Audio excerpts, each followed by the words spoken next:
我们的战争在1979年4月14日开打，这是一次小规模的冲突，事实上只有刚开始的几声枪啊，真的。然而当时我们都以为天 What is this character? I know I've seen it somewhere. 贪疑伤势 What is this? No. It is estimated that an English speaker needs an average of 2,200 hours to reach fluency in Chinese language. Difficult, very difficult. That is the longest time it takes to learn a foreign language, all other things being equal. You might expect the same result in French or Italian after some 600 hours of study, and fluency in Russian or Hindi will come to an English speaker after some 1,100 hours. Chinese is widely considered among the most difficult languages to learn for those whose mother tongue is not a tonal language or does not use Chinese characters. But I think the excruciatingly long time it takes to learn Chinese is not even the worst thing. The worst thing is that fluency is a very evasive thing in Chinese. I'm not even sure it exists. Well, yes, sure, foreigners who are married to Chinese, who work in China for 20 years, definitely feel more comfortable with their Chinese than those who spend 2,200 hours learning Chinese from a textbook. But give even those people a newspaper or even a fiction book in Chinese. I wonder if they can read it fluently without stopping occasionally to look up an unfamiliar expression or a tricky name. Now, what exactly makes it so difficult for learners? And why there is literally no end to learning Chinese? In this short video, I'm going to share with you the most mind-boggling aspects of Chinese language learning. I must mention, though, that these difficulties come from a point of view of a learner, a person who started learning Chinese an adult. Naturally, native people or bilinguals or those who started Chinese really early, they will feel differently about the language. So the first difficulty is that the writing system is not consistent with the pronunciation, which means that there is no way for you to know how to read a character unless you learned it previously at some point in your study. And this goes for every character. Chinese characters do not suggest their pronunciation. This peculiarity of the language effectively doubles the amount of information that you need to learn. When you learn a new word, you need to learn the pronunciation and separately the writing. Well, those who have studied Chinese for some time will tell me that yes, there is actually a way to guess a pronunciation of a character, or rather some groups of the characters, which are phonetic compounds. I don't know why textbooks don't teach that, but it's actually a great life hack. A certain portion of Chinese characters have a determinative, which points to the meaning or rather a class of things, and a phonetic, which hints at the pronunciation. The phonetic and the determinative can be arranged differently. It can be up and down, left and right, outside and inside. There are different ways of organizing a character, but let me illustrate how it works with a simple example. Here is a pair of characters, both of which are phonetic compounds. Ke, which means bough or branch, and he, which is river. To the left you have determinatives, which show that the first character is related to a tree, it is probably a type of a tree or some part of a tree, and the second character is related to water. Now, to the right you have a phonetic, which hints at the pronunciation. The phonetic does not show the tone of the character, and there might be variations in initials like ke and he. So it's not a 100% rule, but it helps you to guess. It's kind of an educated guess how a character may be pronounced.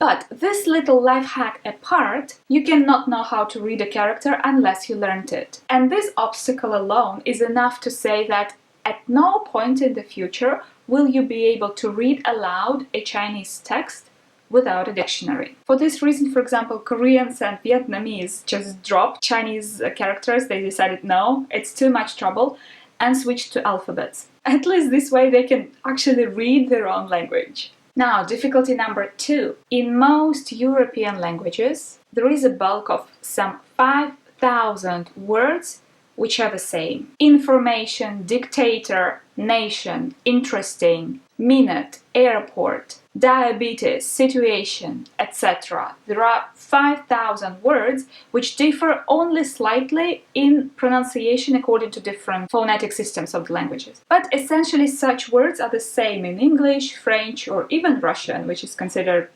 quite a tricky language to learn. It means that when you start learning a language, your vocabulary is already up by 5,000 words. Guess what? In Chinese, you need to learn all these words from scratch. Kill me now.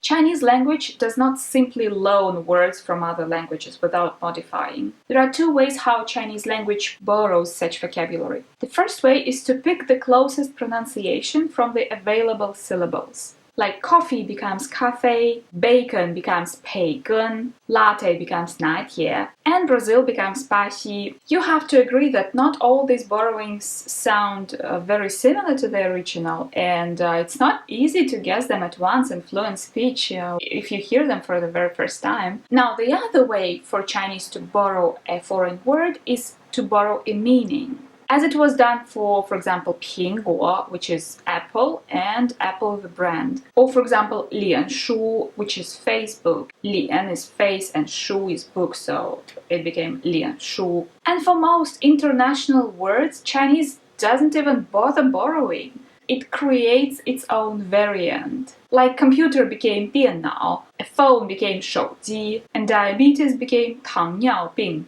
This makes a great guessing game and actually boosts your logic to a whole new level, but it does make the life of the learner so much more difficult. Let's play this little game and guess what international words are hidden behind these Chinese coinages. So 烤 is to bake, 面包 is bread, and 机 is some kind of a gadget. And what do they make together? They make together a toaster, which I bet remains a toaster in any other language you speak, but it is 烤面包机 in Chinese. Same goes for the next one. Yi is to press down, to repress. Yu means sad, and zheng means a disease. So together they make depression, which again is an international word with minor variations in pronunciation, but it makes for a great brain teaser in Chinese. And the last one is another international word which made its way into Chinese not by pronunciation but by the meaning. Qian is 1,000, ceng is a layer, and mian is noodles. So what is this? Lasagna. Okay, so as you see, a huge chunk of international words just didn't make its way to Chinese. They made their own words, and we as learners have to learn them from scratch. Sure, there is certain logic to such coinages. They make sense, but most of the time we're still not able to guess until we saw them at least once sometime before. Okay, difficulty number 3 is pronunciation, and this includes sounds which do not exist in other languages, the tones, and huge regional variations in pronouncing the same syllables, which makes everyday listening just so much harder. My advice would be don't put off phonetic classes. Take them as early in your study as possible, learn to pronounce the tones, learn how they combine. I have a whole new video about tones and how they combine in fluent speech right here. Practice these things and pay attention to your pronunciation from the very beginning, because otherwise it becomes a mess. Okay, difficulty number 4. Chinese consists of a huge amount of homophones and near-homophones that differ only in tones. It is happening because Chinese has just a handful of syllables and no new combinations of sounds are possible. There are only 413 syllables in common use, plus each of them can be pronounced with 4 tone variations, which makes it roughly 1600 syllables, or even less because not every syllable comes with 4 tones, for the entire language. That is a crazily small number. Just imagine how many possible combinations you can get by combining different letters of an alphabet. In Chinese, the toolbox is very limited. The language has to use only those syllables which already exist. And the vocabulary relies on those 1600 syllables. That's why the language is full of homophones. That puts additional pressure on your listening skills. That is already if you have a good grasp of the tones. Now imagine if you struggle with differentiating the tones, the number of homophones grows enormously. That is exacerbated by another difficulty, which is dialect. Some dialects do not differentiate l and n. Some can't pronounce sh, and so s and sh all are pronounced as s, so the number of homophones grows again. Learners face a notorious problem in those areas where 10 is s and 4 is s. So 14 becomes s, and 40 becomes s. So when you ask how much is this, 40 or 14, you don't really get what they say and you just give them a 50 and see how much change they're gonna give you. Okay, and difficulty number 5 is cultural context. Even if you learn the most common characters, the most common words, you know how to pronounce them, you still need the cultural context to put it all together. In every native level text, or a story for an averagely literate person, we are coming across dozens of historical references, Chengyu expressions, proverbs, which we do not understand simply because we were not raised in that culture. You can't really grasp the language until you know the classics.